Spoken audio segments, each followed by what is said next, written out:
Hi everyone, my name is Anna, I'm 30 years old, living in San Antonio, Texas, though I'm planning to relocate soon. Life has been a whirlwind recently, as I've just emerged from a difficult marriage that lasted a year and a half. It was a harrowing experience, and I had to rely on my dad and the police to safely leave. I often wonder if I could have avoided that situation had I been more cautious or wise. I've always been quiet and reserved, more comfortable with my computer and the online world than face-to-face interactions. Socializing was never my strong suit, and the thought of strangers approaching me made me anxious. Losing my mom to a heart condition when I was 7 profoundly shaped my life. My dad, a Navy SEAL since he was 25, raised me on his own. His job often took him away for long stretches, but he stayed connected through letters and calls. After my mom passed, my dad came home to find me inconsolable. I remember how hard he worked to comfort me, promising that everything would be okay now that he was back. Still, I could sense his grief, and it was the first time I saw him overwhelmed. When I had a playground accident a few months later, he took a short break from work to stay with me. During that time, he left me in the care of my grandmother, asking her to teach me how to bake and cook my favorite treats. I promised to learn, clinging to the thought of showing my dad what I'd made when he returned. He reassured me before leaving again, saying, "I'll be back in about 7 months. Honey, take care of yourself." True to his word, he sent me gifts and souvenirs from his travels, each one a little story that kept him close despite the distance. Most of my childhood was spent indoors with my grandmother. I preferred the quiet over playing with other children and found solace in my own company. When my dad decided it was time for me to move back to our family home, I struggled with the change. College felt burdensome, and social interactions drained me, but online, I thrived. The digital world became my sanctuary, where I could explore endless stories and connect with people on my terms.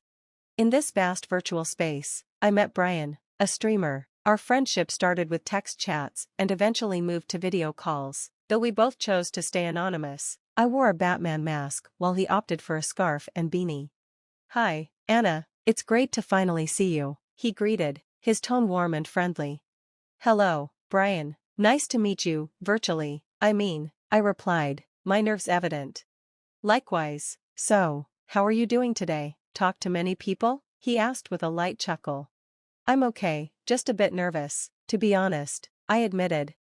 "That's completely normal, don't worry, I don't bite. Honestly, I'm probably just as awkward as you are," he reassured me with a grin, easing the tension. Our conversation flowed naturally after that, our shared awkwardness making it easier to open up. "Tell me more about yourself, Brian. How did you find yourself in this online world?" I asked, genuinely curious. And so began a connection built on shared stories and mutual understanding, one small step in navigating the complex journey of human connection. Eager to learn more about the person behind the screen, I leaned into our conversation, finding it marked by mutual understanding and a shared sense of belonging. It was a reminder of the unique connections the digital age makes possible, where even the most reserved individuals can find their place and voice. I've always been fascinated by meeting new people and understanding different viewpoints, I shared, but since I spend so much time at home, the online community has become the perfect avenue to explore those interests. What about you? "Well," Brian began, "I'm pretty introverted, so face-to-face interactions can be challenging. The online world feels safer, it's easier for me to express myself here." It was comforting to hear his perspective and to realize how meaningful virtual connections could be. The fact that our paths had crossed felt like a small stroke of fate. As we continued talking, exchanging life stories and finding shared interests, I felt myself relaxing. "You make this so easy," I admitted, grateful for how naturally the conversation flowed. "The feeling's mutual, you're easy to talk to, and I'm glad we met," Brian replied warmly. "If you ever want to chat, I'm usually around, probably playing Mario." "Oh, do you game?" "Not really," I said with a small laugh. "I spend most of my time blogging and browsing Reddit. There's so much you can learn from the experiences people share there." "True," he agreed. "Sometimes, reading about others' lives makes me realize how ordinary my own feels. Honestly, I trust my online friends more than the ones I know offline. What I love about online interactions is the freedom, there's no obligation. You can engage or step back whenever you need to." His words struck a chord with me. The freedom of online connections was exactly what made them so special, allowing bonds to form without the pressures of traditional social norms. As our discussions continued, Brian and I built a genuine connection, one that felt as authentic as any friendship forged in person. I couldn't help but feel curious about where this online journey might lead me. One thing was clear: the experiences and lessons I'd gathered from my digital sanctuary had shaped me deeply and would remain a part of who I am as I ventured through life. However, my dad, ever cautious and traditional, would likely disapprove of me forming friendships with people I'd never met in person. The last time he visited, he couldn't resist delivering one of his lectures over dinner. "So, how are your studies going, Dove?" he asked, his tone as gentle as ever. "Dad, I've graduated," I replied, a hint of sadness in my voice. "But you wouldn't know that, you couldn't make it." His expression softened. "Oh, Anna," he said, his voice heavy with regret. "I know I missed it, and I'm truly sorry. I was caught up with work, but please know I regret not being there," Dad said, his voice heavy with genuine remorse. Despite our differences, the bond between us remained strong, a mix of love, concern, and a deep, sometimes challenging understanding. "I even sent you an email about your birthday tomorrow, my pumpkin's big day, huh?" "Dad, stop with the old nicknames. I'm not 9 anymore," I protested, feeling a flicker of embarrassment. "In my eyes, you'll always be my little Dove," he replied with a soft smile. "But let's talk about what's next for you. Have you thought about work?" "I'm not sure yet," I admitted, uncertainty creeping into my voice. "What do you mean, not sure? What are your peers up to these days?" he asked, sounding concerned. I don't have any friends," I confessed, the admission making me feel even more isolated. He looked surprised, then sighed. "Listen, Anna, I didn't send you to live with your mom's family so you could avoid the world. There's so much out there, so many people to meet. You're missing out by staying in." "That's just it, Dad. I don't know how to meet people. I mean, I have friends, but they're all online," I explained, hoping he'd understand. "Online, Anna, that's not the best way to make friends," he replied, his concern clear in his voice. "Okay, how about this? Let's go out shopping today, just the two of us. It's been ages since we've done that." "I'm not sure I'm ready for that," I hesitated, the thought of stepping outside my comfort zone overwhelming. "Come on, Anna, you need to try. Staying cooped up isn't good for you. Ever since your mom, Isabella, passed, you've changed," he said gently, trying to encourage me. "Why bring mom into this? What are you trying to say?" I snapped, a sudden wave of anger surging through me. "I'm not trying to upset you, sweetheart," he said calmly. "I'm just saying that we need to find ways to move forward despite our loss." But his words only fueled my frustration. I slammed my hand on the table, stood up, and left my meal unfinished. "Anna, don't treat your father like that. I'm just trying to help," he pleaded, but I was too upset to listen. "You don't understand me at all, so don't even try," I retorted, my emotions boiling over. Frustrated and needing solace, I turned to my online world, where I could chat with Brian. Brian had always been kind and understanding, offering a safe space to share my thoughts and feelings. His words felt like a balm for the storm of emotion swirling within me. In the quiet of my home, with the glow of the computer screen before me, I found a sense of peace. While the world outside continued to move forward, I sought refuge in my digital sanctuary, a place where I could truly be myself without the pressure of face-to-face interactions. But Dad's concerns lingered. Ever since I told him how much of my life revolved around the online world, he'd been encouraging me to take steps outside my virtual bubble. Despite my resistance, I could sense his hope that I'd find a way to reconnect with the world beyond the screen.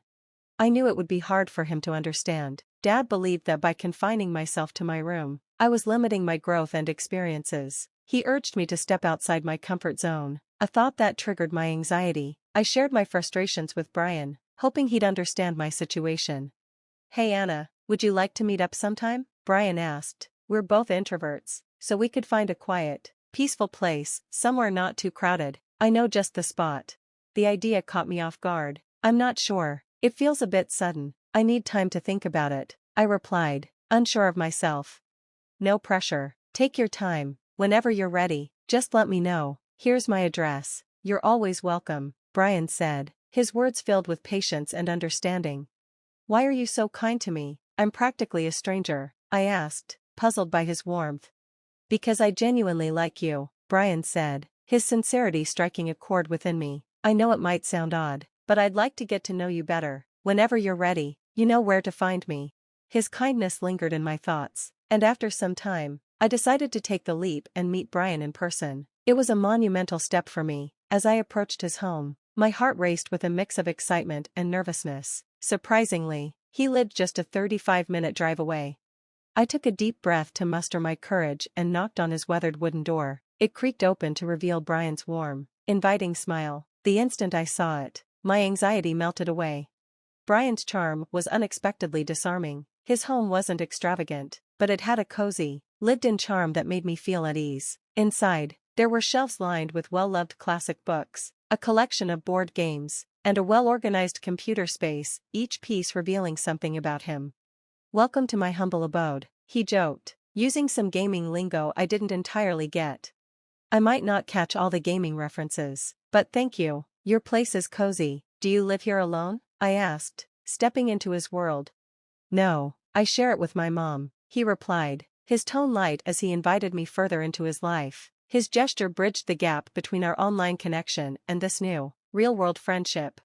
Brian lived with his mom on the ground floor, while he had the top floor all to himself. He gave me a quick tour of the house, and we spent the whole day talking, getting to know each other better. Meeting in person made our bond feel even stronger, and I appreciated the person I'd come to know online even more. As the evening approached, Brian suggested we take a walk in the nearby park. The idea of being outside in the fresh air relaxed me, and my initial nerves began to fade. Walking with him felt like a natural continuation of our online conversations, but there was a new closeness that only in-person connection could bring. During our walk, I mentioned that I hadn't celebrated my birthday because of a fallout with my dad. Brian was sympathetic and hoped for reconciliation, believing that family ties would eventually heal. But as Brian and I grew closer, a possessive side of him began to show. He insisted on constant communication, getting upset if I spoke to others. Despite his claims of love and protection, his behavior began to feel more controlling than caring. I couldn't shake the feeling that I was caught in a game, and Brian was pulling the strings. The situation was complicated further by his mother's disapproval of our relationship. It hurt knowing she held negative feelings toward me, even though she'd never met me. Her close bond with Brian, though understandable, made me feel like an outsider. What was even more confusing was the contradiction in her behavior. While she disapproved of me, she also seemed to want him to get married, despite knowing I had no one else. It made navigating our relationship and his family dynamics all the more challenging. In a whirlwind of misplaced trust and vulnerability, I found myself swept into a secretive marriage with Brian, driven by his persistence and manipulation. He painted a picture where my father's disapproval and lack of love seemed to justify everything, convincing me that only he truly cared for me. I silently accepted the union, hoping it would become my refuge. Instead, it turned into anything but. As the months went by, a different side of Brian's mother emerged, one that sought to diminish me with her harsh words and actions. At first, I tried to brush off her cruel remarks, thinking they were misunderstandings, and that time would soften her view of me. Unfortunately, her disdain only grew, and she became an incessant source of emotional pain. Whether it was criticizing my cooking, questioning my cleanliness, or belittling my efforts, her goal seemed clear: to make me feel unwelcome and inadequate. Meanwhile, Brian remained detached, lost in his own world, leaving me to endure this torment alone. The isolation deepened my feelings of helplessness, and I started blaming myself. I regretted pushing away my father out of confusion and pride. One particularly difficult day, already weakened by illness, I sought comfort in sleep, only to be cruelly awakened by a splash of cold water. Brian's mother stood over me, her contempt palpable, scolding me for resting instead of doing chores. Then, she slapped me, shocking me into a breaking point. Something inside me snapped. "I'm not doing anything for you or your son anymore. I've had enough," I shouted, my voice trembling with the fury of my refusal to be demeaned any longer. In that moment, I realized I deserved better. It was a step toward reclaiming my sense of self, even amid the wreckage of my decisions. Just as I was about to leave, a sharp pain shot through the back of my head, and everything went black. When I regained consciousness, I was in a dimly lit room, with only a single light bulb hanging above. My head throbbed with pain, and when I tried to stand, my legs gave way, sending me crashing to the floor. Confusion and pain overwhelmed me as I tried to make sense of my surroundings. Faint, muffled sounds reached my ears, and I crawled toward the noise. I reached a metal door with a small window. Using it for support, I managed to pull myself to my feet just as the latch clicked open. To my horror, Brian stood in the doorway, a grin plastered across his face. "Is my wife scared of the dark?" he taunted, clearly enjoying my fear. I pleaded with him, begging to be let out, insisting that this cruel joke had gone too far, but my pleas fell on deaf ears. He coldly informed me that this was my punishment for defying his mother. He claimed he would keep me locked away, cutting me off from the world as retribution. The reality of my situation sank in as he mocked me further, pointing out my isolation and lack of family support. His words deepened my despair, but then I felt my phone in my pocket. It was broken, yes, but not completely dead. The screen faintly glowed, offering me a slim chance to call for help. In that dark, cold basement, fear mixed with a surge of resolve. How had my life spiraled into this nightmare, just for standing up to unjust treatment? But amid the despair, the possibility of contacting my dad sparked a tiny glimmer of hope. Memorizing my dad's number, a lifeline I never expected to need, I dialed it with shaking hands, tears blurring my vision. My voice trembled as I recounted the terrifying ordeal, clinging to the hope that he could rescue me from this nightmare. 3 agonizing days passed, and just as despair was beginning to claim me, the sound of a car outside sparked a faint glimmer of hope. My heart raced as I listened for footsteps. The door finally swung open, and there stood my dad, his presence a towering force of reassurance. Relief flooded through me, mingled with disbelief. He had come to my rescue, bringing the police with him. Brian was taken into custody, and his attempts to fabricate excuses fell flat. Their fate in court loomed ominously as they faced the consequences of their actions. "You have no idea what awaits you," my dad said, his voice firm, his disappointment and anger clear. Despite their lies, the truth was undeniable. As we left the dark confines of that basement, I felt a surge of courage. This harrowing experience, though painful, illuminated my strength and my dad's unshakable support.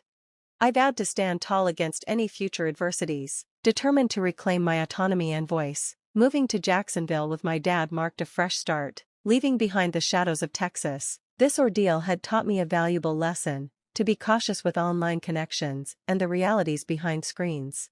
Though this chapter of my life had closed on a grim note, ahead lay the promise of healing and empowerment, with my dad's steadfast support lighting the way.